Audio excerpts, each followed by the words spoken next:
দীর্ঘ সময় বিসিবির কাঠামোর বাইরে ছিলেন বাংলাদেশ ক্রিকেটের কিংবদন্তি স্পিনার মোহাম্মদ রফিক। অবশেষে বিশেষায়িত কোচ হিসেবে বোর্ডের সাথে যুক্ত হয়েছেন তিনি। নতুন এই দায়িত্ব পাওয়ার পর এক দেশীয় গণমাধ্যমের সাথে একান্ত আলাপকালে রফিক তার ভবিষ্যৎ পরিকল্পনা ও স্বপ্নের কথা জানান।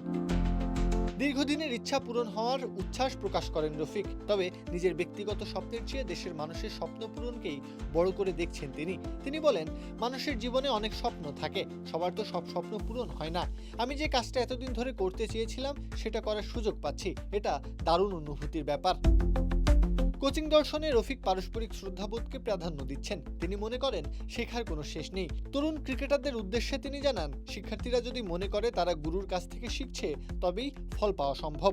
আবার কোচ হিসেবে তিনি ক্রিকেটারদের কাছ থেকে অনেক কিছু শিখতে পারেন বলে বিশ্বাস করেন।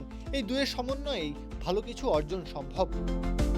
বিদেশি কোচের চেয়ে স্থানীয় কোচদের কার্যকারিতা নিয়ে জোরালো মত দিয়েছেন এই বাঁহাতি স্পিনার। রফিক জানান, বিদেশি কোচরা সাধারণত নির্দিষ্ট সময় কাজ করে, কিন্তু আমরা স্থানীয়রা চাইলে সারাদিন একজন খেলোয়াড়ের সঙ্গে কাজ করতে পারি।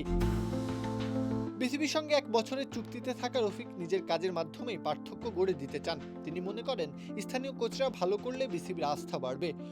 1994 সালে ক্রিকেটার হিসেবে অভিষেক হওয়া রফিক কোচিং ক্যারিয়ারের এই নতুন অধ্যায় নিয়ে আশাবাদী। সুযোগ পেলে ভবিষ্যতে জাতীয় দলের কোচ হওয়ার স্বপ্ন লালন করছেন এই অভিজ্ঞ স্পিনার। ব্যক্তিগত প্রাপ্তির চেয়েও দেশীয় কোচদের মর্যাদা ও সক্ষমতার প্রমাণের যে তাড়না রফিকের কণ্ঠে ফুটে উঠেছে, তা যেন দেশের ক্রিকেটের এক নতুন দিগন্তেরই ইঙ্গিত দিচ্ছে। আগামী সেই আলোকোজ্জ্বল পথে রফিক চান কেবল ক্রিকেট প্রেমীদের দোয়া আর নিজের অভিজ্ঞতা সেরাটা বিলিয়ে দিতে। প্রত্যহ কাব্য, খেলা ৭১।